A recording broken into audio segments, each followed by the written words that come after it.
अस्सलामुअलैकुम वरहमतुल्लाहि वबरकातुहू। मेरे दोस्तों, मैं उम्मीद करता हूँ आप तमाम ही लोग खैर वाफ़ियत के साथ होंगे। दोस्तों, आज आपको मालूम है जुमा का दिन है और जुमा का दिन अल्लाह पाक के नज़दीक ईद के दिन से भी ज़्यादा अफजल व आला है। जुमा के दिन इतनी फजीलत है, अगर कोई इंसान कोई भी ज़िक्र खैर करे, कुरान की तिलावत करे या दरूद शरीफ का विर्द करे, कलमा शरीफ का विर्द करे, हत्ता कि कोई भी ज़िक्र खैर करे, अल्लाह पाक एक नेकी के एवज़ कई गुना ज़्यादा सवाब अता फ़रमाता है। जुमा के दिन की बेशुमार फजीलतें आई हैं। दोस्तों, मैं सबसे पहले आपको जुमा के दिन की तहे दिल से आप सभी लोगों को मुबारकबाद पेश करता हूँ। दोस्तों, आज इस वीडियो में हम आपको बताने वाले हैं सूरह जुमा के बारे में। जुमा के दिन सूरह जुमा सुनने से आखिर ऐसा क्या होता है? तो मेरे दोस्तों, हुजूर पाक सल्लल्लाहु अलैहि वसल्लम ने इरशाद फरमाया, जुमा के दिन सूरह जुमा किसी भी टाइम सुन ले, चाहे फजर की नमाज के बाद, चाहे जुमा की नमाज से पहले, चाहे जुमा की नमाज के तुरंत बाद, मगरिब की नमाज से पहले तो अल्लाह पाक उसके घर में खैर व बरकत अता फरमाता है। इसके घर में कभी फाका नहीं होता, कभी तंग दस्ती नहीं होती, कभी मोहताजी नहीं आती, उसके घर में किसी भी किस्म की कोई नहुसत नहीं आती। अगरचे बीमारियाँ उसके घर में ज़्यादा रहती हों तो इंसान को चाहिए जुमा के दिन सूरह जुमा ज़रूर सुना करें। अगर आप लोग कुरान पाक को पढ़ना नहीं भी जानते तो मेरे दोस्तों, कोई मुश्किल की बात नहीं है, सिर्फ दिल लगाकर आप लोग एक बार इस सूरह मुबारका को सुनना चाहिए, क्योंकि हो सकता है कोई भी कीमती बात कहीं आपके जहन से मिस ना हो जाए। जहाँ तमाम रास्तों पर लॉक लग जाता है, बंद हो जाते हैं, वहाँ अल्लाह तबारक व तआला का रास्ता खुल जाता है। तो आप लोग कुरान पाक को पढ़ें, समझें। तो आइए मेरे दोस्तों, सुन लेते हैं सूरह जुमा की बेहतरीन अंदाज में तिलावत। लेकिन उससे पहले मेरी आपसे बड़ी अदब के साथ रिक्वेस्ट है, गुजारिश है, अगर आप अभी तक आपने हमारे चैनल TS वर्ल्ड को सब्सक्राइब ना किया हो तो दिल से इसे सब्सक्राइब भी कर लें, वीडियो को लाइक कर दें। इस वीडियो को सदक़े जारिया समझकर तमाम लोगों में ज़रूर शेयर कीजिएगा। आइए अब दिल लगाकर सुन लेते हैं सूरह जुमा की तिलावत। औज़ु बिल्लाहि मिनश शैतानिर रजीम। बिस्मिल्लाहिर रहमानिर रहीम। युसब्बिहु लिल्लाहि मा फिस समावाति व मा फिल अर्दिल मलिकिल कुद्दूसिल अज़ीज़िल हकीम। हुवल्लज़ी बअस फिल उम्मिय्यीना रसूलन मिनहुम यतलू अलैहिम आयातिही व युज़क्कीहिम वयुअल्लिमुहुमुल किताब वल हिकमत वइन कानू मिन क़ब्लु लफ़ी ज़लालिम मुबीन वआख़रीन मिनहुम लम्मा यल्हक़ू बिहिम वहुवल अज़ीज़ुल हकीम। ज़ालिका फ़ज़्लुल्लाहि यु'तीहि मन यशा वल्लाहु ज़ुल फ़ज़्लिल अज़ीम।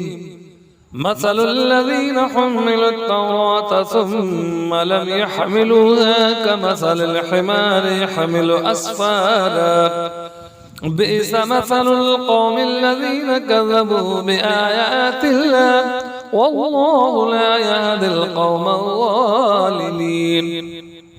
قل يا أيها الذين هادوا إن زعمتم أنكم أولياء لله من دون الناس فتمنوا الموت إن كنتم صادقين ولا يتمنونه أبدا بما قدمت أيديهم والله عليم بالظالمين. قل إن الموت الذي تفرون منه فإنه ملاقيكم ثم تردون إلى عالم الغيب والشهادة فينبئكم بما كنتم تعملون. يا أيها الذين آمنوا إذا نودي للصلاة من يوم الجمعة فاسعوا إلى ذكر الله وذروا البيع ذلكم خير لكم إن كنتم تعلمون. فإذا قضيت الصلاة فانتشروا في الأرض وابتغوا من فضل الله واذكروا الله كثيرا لعلكم تفلحون. وإذا رأوا تجارة أو لهوا انفضوا إليها وتركوك قائما قل ما عند الله خير من اللهو ومن التجارة والله خير الرازقين. بسم الله الرحمن الرحيم. يسبح لله ما في السماوات وما في الأرض الملك القدوس العزيز الحكيم. هو الذي بعث في الأمين رسولا منهم يتلو عليهم آياته ويزكيهم ويعلمهم الكتاب والحكمة وإن كانوا من قبل لفي ضلال مبين. وآخرين منهم لما يلحقوا بهم وهو العزيز الحكيم. ذلك فضل الله يؤتيه من يشاء والله الفضل العظيم. مثل الذين حملوا التوراة ثم لم يحملوها كمثل الحمار يحمل أسفارا بئس مثل القوم الذين كذبوا بآيات الله والله لا يهدي القوم الظالمين.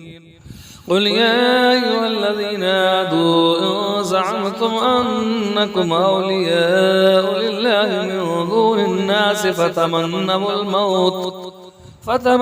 الموت إن كنتم صادقين ولا يتمنونه أبدا بما قدمت أيديهم والله عليم بالظالمين. قل إن الموت الذي تفرون منه فإنه ملاقيكم ثم تردون إلى عالم الغيب والشهادة فينبئكم بما كنتم تعملون. يا أيها الذين آمنوا إذا نودي للصلاة من يوم الجمعة فاسعوا إلى ذكر الله وذروا البيع ذلكم خير لكم إن كنتم تعلمون. فإذا قضيت الصلاة فانتشروا في الأرض وابتغوا من فضل الله واذكروا الله كثيرا لعلكم تفلحون. وإذا رأوا تجارة أو لهوا انفضوا إليها وتركوك قائما. قل ما عند الله خير من اللهو ومن التجارة والله خير الرازقين. صدق الله العظيم.